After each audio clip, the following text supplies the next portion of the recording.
नमस्ते बच्चों, कैसे हो? ठीक हो ना? कक्षा 7 में बहुत अच्छी तरह से द्वितीय सत्र में हम प्रवेश चुके हैं। द्वितीय सत्र में बेटी काव्य मैंने आपको पढ़ा दिया है और दूसरा जो हमारा इकाई है वह है क्या है? हम भी बने महान। और हम भी बने महान इकाई में ये जो सफलता का रहस्य है यह दूसरा इकाई है हमारा, हम भी बने महान। हम भी बने महान।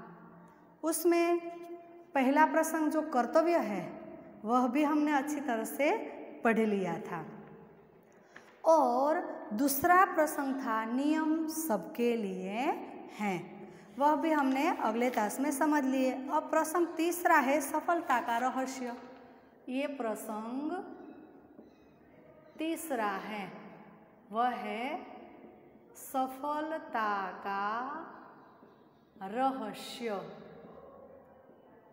तो अगले तास में हमने दो प्रसंग अच्छी तरह से पढ़े थे। पहला कर्तव्य था, वह था स्वामी विवेकानंद का, और ये जो दूसरा है वह है नियम सबके लिए। वह हमने गोपाल कृष्ण गोखले के बारे में अच्छी तरह से समझ लिया थे। तो अब तीसरा जो है वह है सफलता का रहस्य। अब सफलता का रहस्य है वह है प्रसंग तीसरा किसका है? वह सचिन तेंदुलकर का। अंडर 14 क्रिकेट टीम के कप्तान के रूप में एक लड़का अपनी टीम के साथ क्रिकेट मैच खेलने के लिए है अहमदाबाद में आया था। एक लड़का वह अपनी सारी टीम के लिए और क्रिकेट खेलने के लिए अहमदाबाद में आया था। उसकी टीम 5 स्टार होटल में ठहरी थी।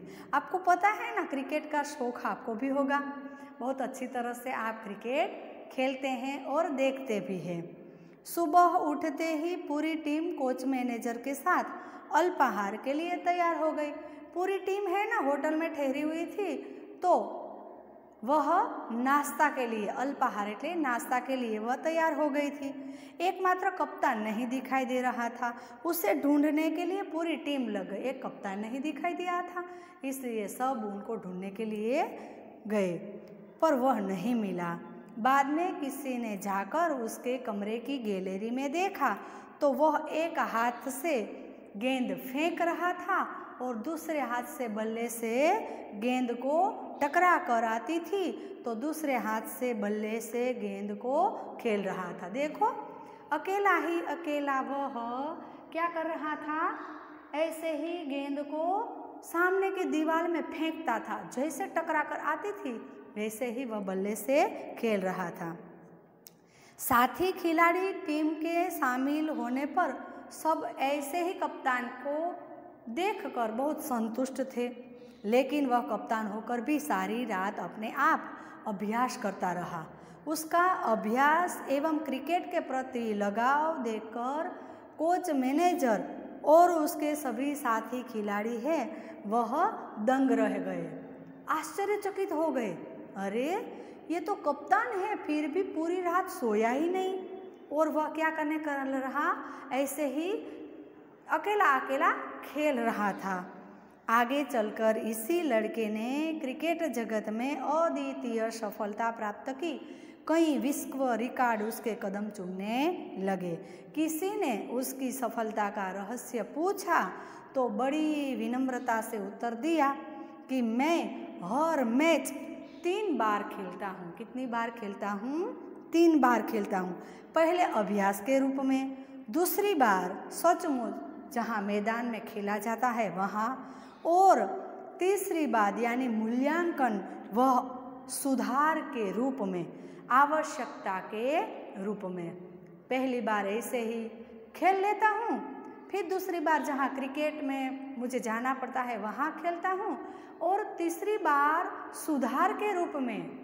हाँ बच्चों, लगन होनी चाहिए। हमारी सफलता तब होगी जब हम धगस से, हम एकदम मेहनत करेंगे तब हमें सफलता मिलेगी। तो सचिन तेंदुलकर यानी वो जो लड़का था वह सचिन तेंदुलकर ही था। यह लड़का कोई और नहीं, क्रिकेट की दुनिया में सफलता नित नए कीर्तिमान स्थापित करने वाला हमारा सचिन तेंदुलकर ही है।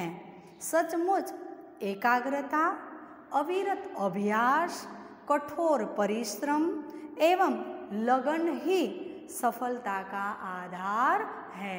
क्या कहा है कि अविरत अभ्यास, आप जो क्षेत्र में आगे बढ़ना चाहते हैं उसमें अविरत अभ्यास करते ही रहो, चाहे क्रिकेट के मैदान में हो, चाहे आपको डॉक्टर बनना हो, चाहे आप इंजीनियर बनना चाहते हो, कोई भी क्षेत्र में हो, लेकिन उसमें अविरत अभ्यास और कठोर परिश्रम करोगे तो सदा के लिए सफलता ही मिलेगी। अब हमारा प्रसंग चौथा है। तीसरा प्रसंग हमने अच्छी तरह से समझ लिया कि सचिन तेंदुलकर के जैसे सफलता जो लेनी है, सफलता प्राप्त करनी तो कठोर परिश्रम करना पड़ेगा। अब चौथा प्रसंग है वह है हमारा, वह है प्रामाणिकता। क्या है? प्रामाणिकता। चौथा प्रसंग हमारा प्रामाणिकता है। तो प्रामाणिकता हमारे जीवन में बहुत जरूरी है। प्रामाणिक इंसान जीवन में बहुत आगे बढ़ जाता है। एक दिन हजरत अली राज के खजाने की जांच करने के लिए गए, राजकाज में, यानी वह ऑफिस में नौकरी करते थे, वहाँ राज्य के काम के लिए वह गए थे। काम करते करते अंधेरा हो गया था, मोमबत्ती जलाई गई। काम करते करते रात का समय हो गया तो उसने मोमबत्ती जलाई गई। थोड़ी देर बाद उनको मिलने के लिए दो सरदार अपनी निजी काम के लिए आए, यानी दो सरदार जो मिलने के लिए आए ना, वहाँ खुद का काम था। किसका था? वह सरदारों का और हजरत अली का। तो ये दोनों उनको मिलने के लिए आ गए। हजरत अली ने उन्हें बैठने के लिए कुर्सी दे दी और सबको, दोनों को बिठा दिया। हिसाब की जांच पड़ताल पूरी हो गई। अब उनका जो ऑफिस का काम था वह उसने पूर्ण कर दिया था। हजरत अली ने मोमबत्ती बुझा दी, अंधेरा था फिर भी हजरत अली ने वह मोमबत्ती ऐसे ही बुझा दी और मेज के खाने में से दूसरी मोमबत्ती निकाली और उसको जला दी। सरदारों को यह देखकर बड़ा आश्चर्य हुआ। दोनों सरदार सामने ही बैठे थे। ये हजरत अली ने ऐसा क्यों किया? एक मोमबत्ती बुझा दी और मेज में से दूसरी मोमबत्ती निकाली और फिर जला दी, ऐसा क्यों कर दिया? तो उनको यह देखकर आश्चर्य हुआ। हजरत अली ने एक मोमबत्ती बुझा दी और दूसरी मोमबत्ती क्यों जलाई, यह सरदार में से कोई समझ नहीं पाए। इसलिए एक सरदार ने बड़ी नम्रता से पूछ लिया। क्या पूछा? कि हजरत अली भाई, अब तक मैं विनम्रता से उसने पूछा कि आपने ऐसे एक मोमबत्ती बुझाई और दूसरी क्यों जलाई? तब हजरत अली ने जवाब देते हुए कहा कि भाई, अब तक तो मैं राजकाज का काम कर रहा था, इसलिए राज की मोमबत्ती मैंने जला रखी थी। अब निजी काम शुरू हुआ, यानी अब तो मेरा और तुम्हारा निज खुद का काम है, तो राजकाज की मोमबत्ती जलाकर मैं कार्य नहीं कर सकता। अब निजी काम शुरू हुआ है, इसलिए मैंने अपनी खुद की मोमबत्ती जलाई, नहीं तो मैं चोर या तो मैं हरामखोर कहलाता, नहीं तो मैं चोर कहलाता। देखो, कोई देखने वाला नहीं है कि ये राजकाज की मोमबत्ती है, लेकिन फिर भी उसने अपना काम राजकाज का पूरा किया, तो राजकाज की मोमबत्ती बुझा दी और खुद का काम शुरू हुआ तो निज खुद की ही मोमबत्ती उसने जलाई। इसलिए हर एक आदमी को चोरी और हरामखोरी से बचकर चलना चाहिए, चाहे वह अमीर हो या फकीर हो।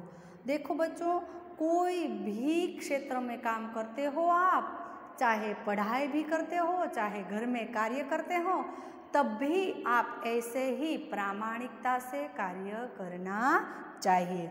देखने में तो यह बात बहुत छोटी सी लगती है कि मोमबत्ती जैसी चीज़ में क्या है, लेकिन पर वे बड़े महत्व की बात है। मोमबत्ती छोटी है लेकिन इनका महत्व बहुत बड़ा है। अब हम आज़ाद हो गए हैं। राजकाज का काम तब भी अच्छी तरह से चल पाएगा जब लोगों में इस तरह की प्रामाणिकता हो। देखो बच्चों, हम पढ़ाई करते हैं तो क्लास में, वर्ग में जब आप आते हैं तो ऐसी ही इधर से सीख देते हैं कि कोई भी चीज़ हो, कोई भी कार्य करते हो, उसमें प्रामाणिकता रखनी चाहिए। वैसे तो झूठ भी नहीं बोलना चाहिए। आप वर्ग में जब पढ़ाई करने के लिए आते हैं तो सब बच्चे में ऐसी प्रामाणिकता होती है कि बेंच के नीचे कोई चीज़ गिर जाती है तो तुरंत उठाकर बोल देता है कि टीचर ये मेरी पेन नहीं है, ये मेरी पेंसिल नहीं है।